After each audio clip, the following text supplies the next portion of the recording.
Mga kababayan, huwag nyo nang hanapin ang mga pulis sa presinto sapagkat kami ay nasa inyo ng mga telepono. Dial 911, darating kami sa loob ng 5 minuto. Lilingkod sa bawat Pilipino at magbibigay ng tamang impormasyon para sa tahimik at maayos na Pilipinas. Police News Network, alagad ng batas, tagapagtaguyod ng balitang pulis, sandigan ng mamamayan, patnubay ng katotohanan. Kampo Krame, maghahatid ng pinakahuling kaganapan at nagbabagang balita. Ito ang PNN Police News Network. At ngayon, ang inyong mga tagapagbalita. Magandang araw, Bagong Pilipinas. Ako ang inyong alagad na batas, taga-taguyod ng Balitang Pulis. Patrolwoman Evelyn Lumabi mula sa Regional Mobile Force Battalion ng NCRPO. Maghahatid sa inyo ng tamang balita, kwento ng pulis at serbisyo para sa mamamayan. At ito ang PNP News Online. Ang pangunahing balita ng Police News Network, alagad ng batas, taga-taguyod ng Balitang Pulis.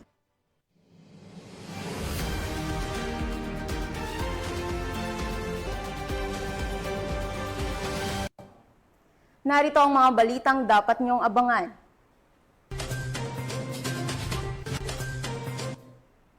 Miyembro ng Fernando Criminal Gang timbog sa kasong murder sa San Miguel, Bulacan. PNP Bicol, agarang tumugon sa mga na-stranded na residente dulot ng malakas na ulan dala ng bagyong Krising. At suspect sa pamamaril, patay sa enkwantro sa Cebu City.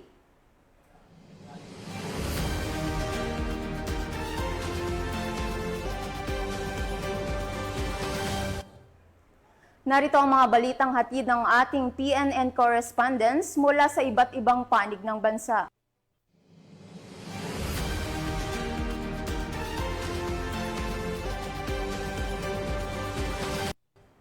Simulan natin ang balita mula sa bahagi ng Luzon.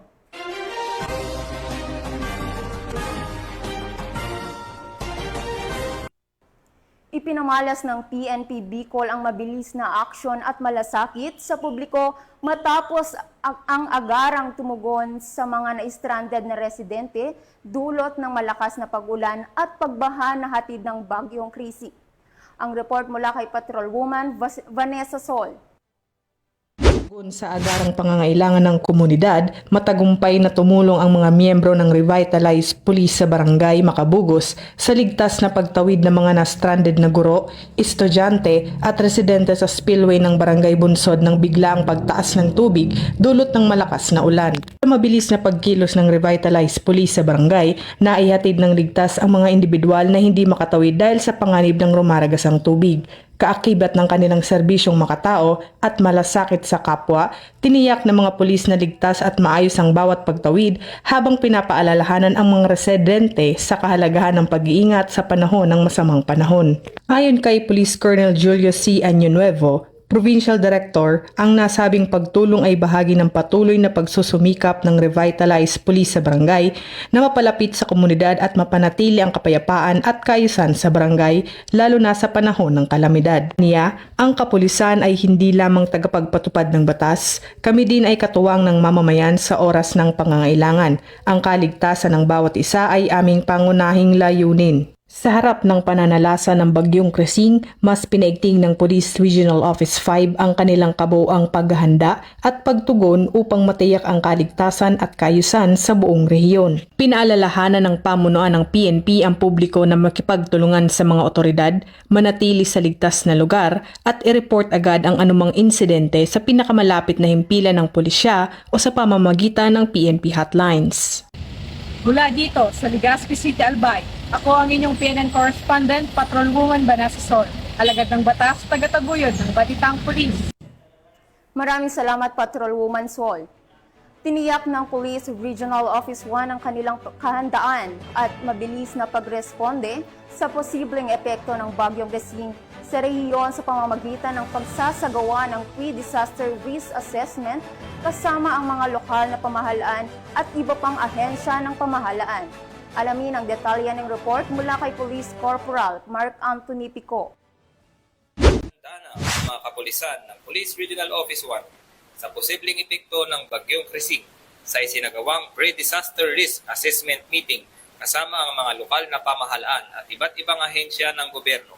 Tiniyak ng Police Regional Office 1 na nakaalerto na ang kanilang mga tauhan upang magsagawa ng rescue operations, traffic management at seguridad sa mga evacuation center. Nagsagawa na din ang mga police provincial offices ng pre-prepositioning ng mga kagamitan at nagtalaga ng mga quick response teams at patuloy din ang pag-monitor sa mga lugar na kabilang sa high-risk areas upang matiyak ang seguridad at kaligtasan ng mamamayan ng Region 1. Pinayuhan din ng mga kapulisan ang publiko na manatiling kalmado, makinig sa mga opisyal na anunsyo at iwasan ang pagpapakalat ng maling impormasyon lalo na sa social media. Patuloy ang koordinasyon ng Police Regional Office 1 sa mga Disaster Response Unit, Department of Social Welfare and Development at Office of Civil Defense upang matiyak ang mabilis na pagbibigay ng tulong sa mga maapektuhan na residente. Mula dito sa Ilocos Region, ako ang inyong PNN correspondent, Police Corporal Mark Anthony Pico, alagad ng batas, tagataguyod ng Balitang Pulis. Maraming salamat, Police Corporal Pico. Bilang bahagi ng paghahanda sa paparating na Bagyong Krising, nakiisa ang Cagayan Police Provincial Office sa isinagawang pre-disaster risk assessment ng mga lokal na ahensya at disaster response unit sa lalawigan. Nakatutok dyan si Patrolwoman Lainey Lorenzo. Talagang pagpupulong ang dinaluhan ni Police Colonel Mardito G. Anguluan, Provincial Director ng Cagayan Police Provincial Office, na ginanap sa Commissary Hall Capitol Compound, Tuguegarao City, Cagayan bilang bahagi ng Pre-Disaster Risk Assessment o PDRA para sa paparating na Bagyong Krising nito lamang ika-17 ng Hulyo taong kasalukuyan. Nagtipon-tipon sa nasabing pagpupulong ang mga kinatawan ng iba't ibang ahensya ng gobyerno kasama na ang mga opisyal mula sa lokal na pamahalaan at mga kinatawan ng iba't ibang mga barangay. Ang PDRA ay isang mahalagang hakbang upang matiyak ang kaligtasan at kapakanan ng mga mamamayan sa lalawigan. Layunin nito na masuri ang mga potensyal na epekto ng bagyo mula sa pinsalang maaaring idulot nito sa mga infrastruktura hanggang sa panganib sa buhay at ari-arian ng mga residente. Sa pamamagitan ng masusing pagsusuri, makakalikha ang mga kinauukulang ahensya ng mas epektibo at maayos na plano para sa paghahanda at pagtugon sa anumang sakuna. Ang pagdalo ng Cagayano Cups sa PDRA ay isang patunay na ang ating kapulisan ay nagsusumikap upang maprotektahan ang mga mamamayan nito lalo na sa panahon ng mga kalamidad. Ito ay isang hakbang tungo sa isang ligtas at maunlad na Cagayan. Mula dito sa Tuguegarao City Evacuation Center, ako ang iyong PNN correspondent, Patrolwoman Lainey Lorenzo, alagad ng batas, tagataguyod ng Balitang Pulis. Maraming salamat, Patrolwoman Lorenzo. Nasa kote ng mga operatiba ng pulisya ang isang miyembro ng kilalang Fernando Criminal Gang sa bisa ng warrant of arrest para sa kasong murder sa isinagawang operasyon sa San Miguel, Bulacan. Nakibalito dyan si Patrolwoman Mildred Tawagon. Timbog ang isang suspect na may kasong murder sa ikinasang operasyon ng San Miguel Municipal Police Station, katuwang ang Bulacan 2nd Provincial Mobile Force Company sa Barangay Santa Rita, Matanda, San Miguel, Bulacan. Kinilala ni Police Lieutenant Colonel Joey Louis B. Vilaro, hepe ng San Miguel Municipal Police Station, ang suspect na isang lalaki, 40 anyos, walang trabaho at residente ng Centro Zone, Barangay Pulong, Bayabas, San Miguel, Bulacan. Ayon kay Police Lieutenant Colonel Vilaro, ang suspect ay miyembro umano ng Fernando Criminal Gang na tinuturing na provincial high-value individual at kabilang sa top 10 regional priority target sa ilalim ng Case Operation Plan o Plan Kangaroo. Bandang alas 5 ng hapon ay tuluyang naaresto ng mga otoridad ang suspect sa bisa ng warrant of arrest para sa kasong murder na walang inirekomendang piyansa. Ang suspect ay kasalukuyang nasa kustudiya ng San Miguel Municipal Police Station para sa kaukulang dokumentasyon at wastong disposisyon. Tinitiyak ng Bulacan PNP sa ilalim ng pamumuno ni Police Colonel Angel Garciliano, Acting Provincial Director ng Bulacan Police Provincial Office, na ipagpatuloy nila ang mas pinaigting na operasyon upang masiguro ang kaligtasan, katahimikan at kaayusan sa buong lalawigan. Patuloy din nilang papaigtingin ang kampanya laban sa lahat ng uri ng kriminalidad at iba pang iligal na aktibidad bilang bahagi ng kanilang pangakong protektahan at paglingkuran ang mamamayan ng Bulacan.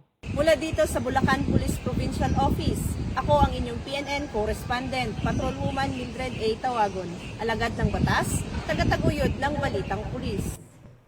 Maraming salamat, Patrolwoman Tawagon.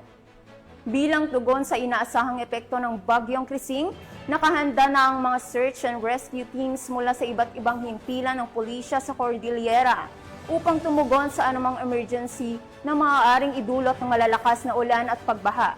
Yan ang tinutukan ni Police Master Sergeant Lenny Valerio.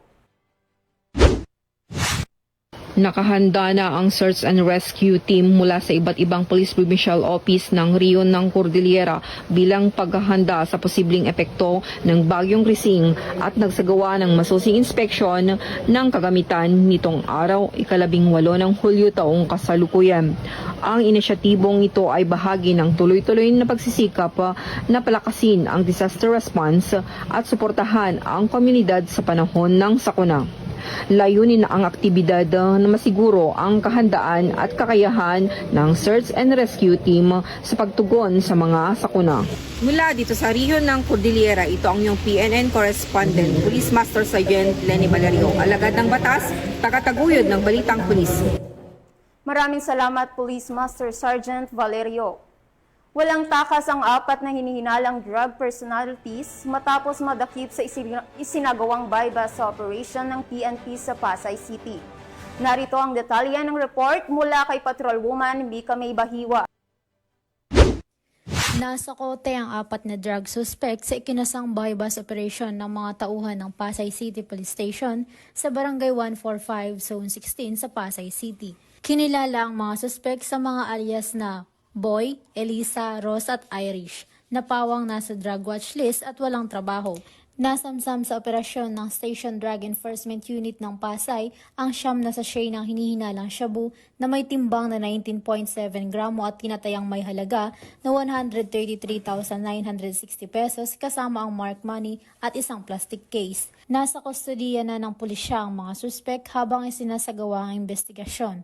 Naharap naman ang mga ito sa kasong paglabag sa Republic Act 9165 o mas kilala bilang Comprehensive Dangerous Drugs Act of 2002. Mula dito sa Camp Bagong Diwa, ako po ang iyong PNN Correspondent, Patrolwoman Mika May Bahiwag, alagad ng batas, tagataguyod ng Balitang Pulis. Maraming salamat, Patrolwoman Bahiwag. Tunghayan naman natin ang mga balita mula sa Visayas.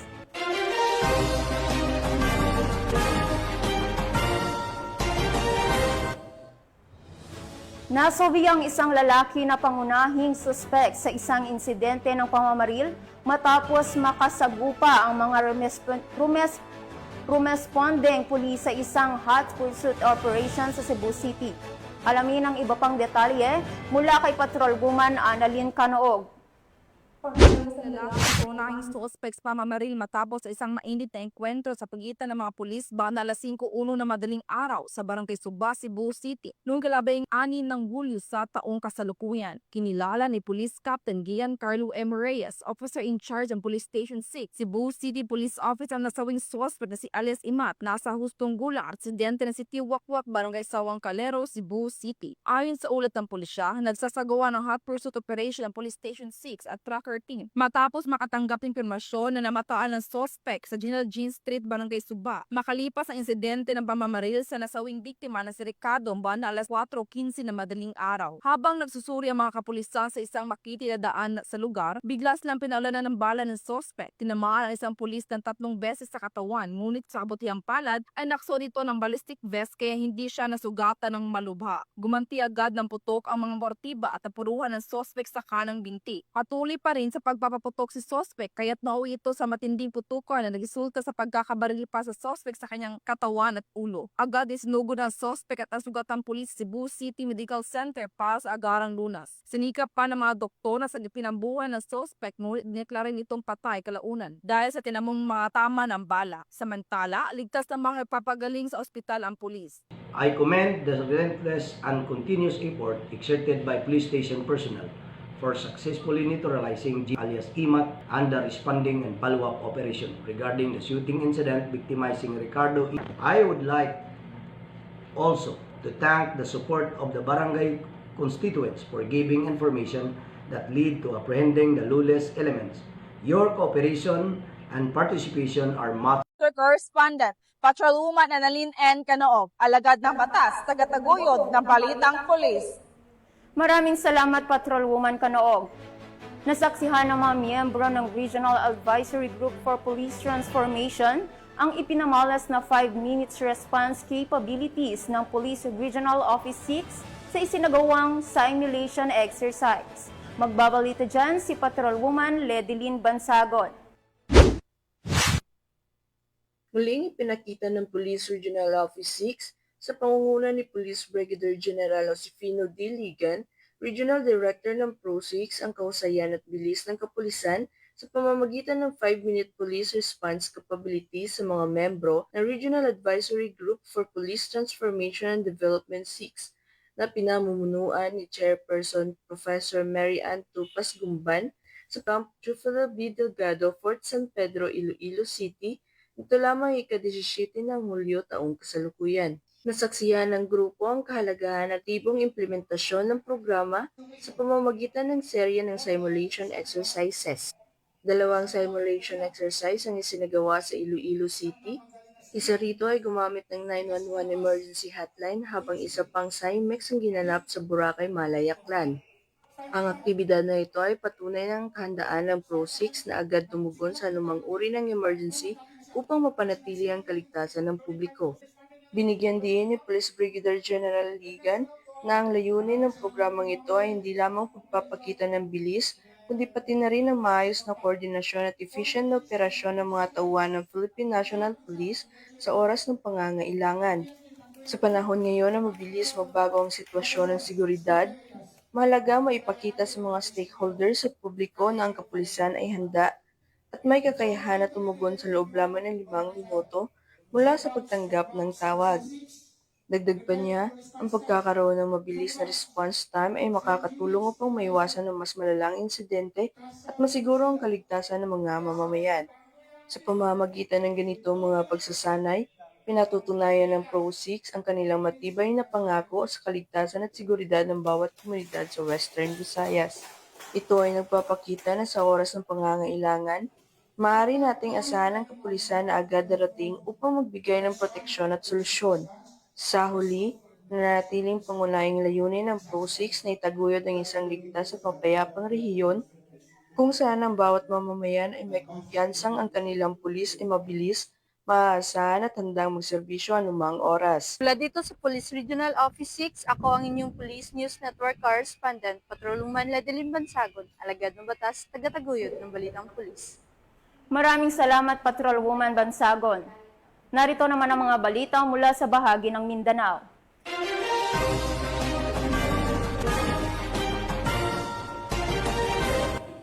Tuluyan nang nabuwag ang isang drug den sa Maguindanao del Norte matapos ang ikinasang operasyon ng mga otoridad na nagresulta sa pagkakaresto ng 5 individual na sangkot umano sa iligal na aktibidad. Ang detalye ng report mula kay Patrolwoman Veronica Lagui.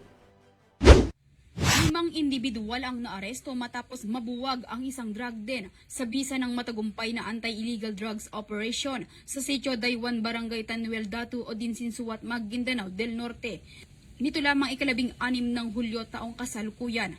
Kinilala ni Police Major Pasigan Abbas, hepe ng Datu Odinsinsuat MPS, ang mga naarestong suspect na sina alias Noru, 52 anyos, Natnat, 20 anyos, Nazir, 49 anyos, Ingo, 37 anyos at alias Liwa na 34 anyos na pawang mga residente ng nasabing lugar.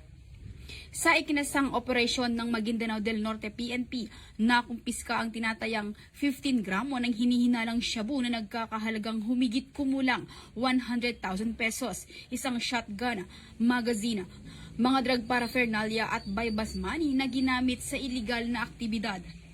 Kasalukuyang nasa kustodiya na ng Dato Odinsin Suwat MPS ang mga suspect kasama ang mga nakumpiskang ebidensya at maharap sa kasong paglabag sa Republic Act 9165 o Comprehensive Dangerous Drugs Act of 2002 at Republic Act 10591 o mas kilala bilang Comprehensive Firearms and Ammunition Regulation Act.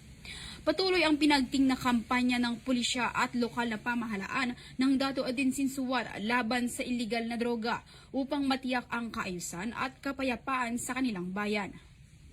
Mula rito sa rehiyon ng Bangsamoro, ako ang inyong Police News Network Correspondent, Patrolwoman Veronica Lagi, alagad ng batas, taga-taguyod ng Balitang Pulis.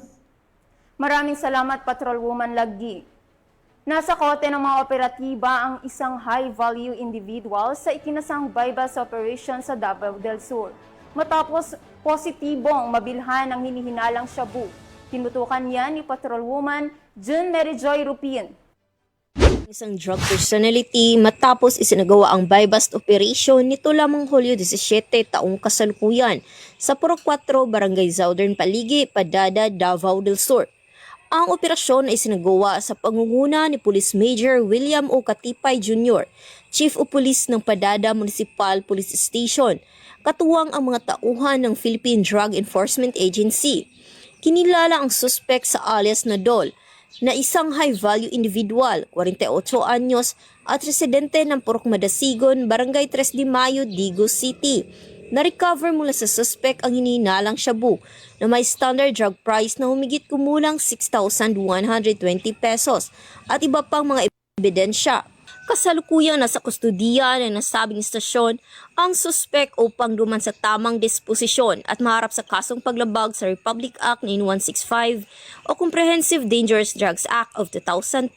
Ang pagkakakumpiska ng iligal na droga ay isang malaking tagumpay laban sa patuloy na kampanya ng pamahalaan kontra sa iligal na droga at patunay na mahigpit na pagpapatupad ng batas sa rehiyon.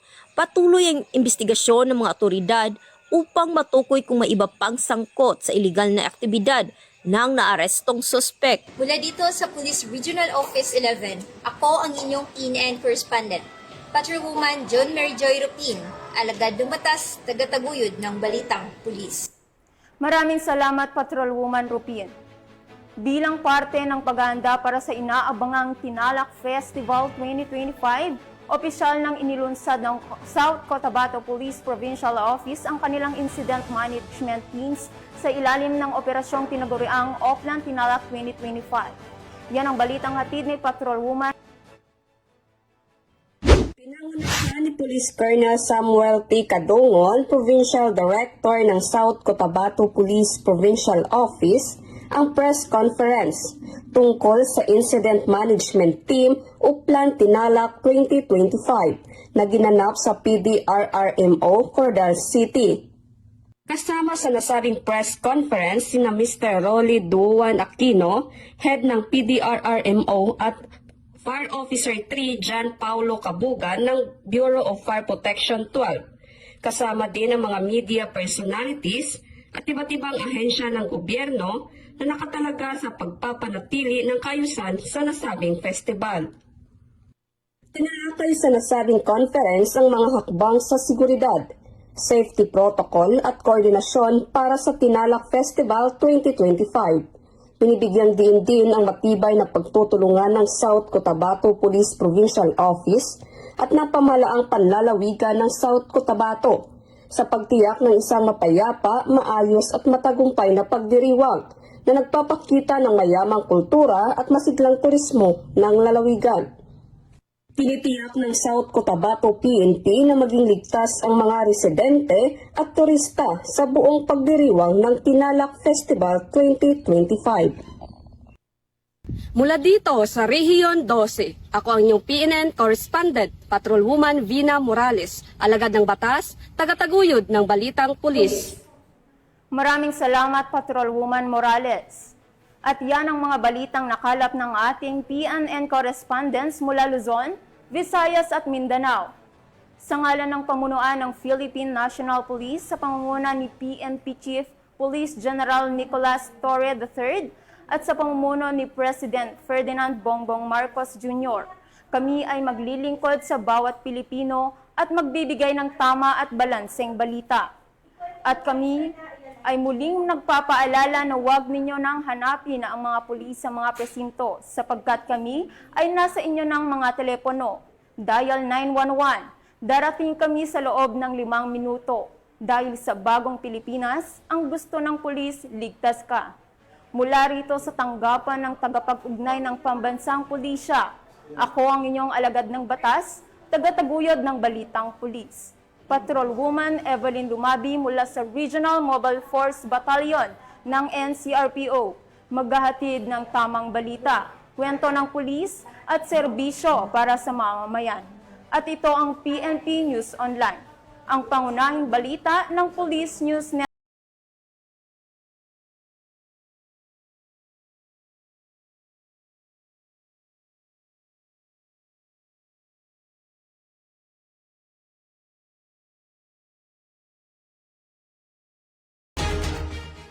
Police News Network, alagad ng batas, tagapagtaguyod ng balitang pulis.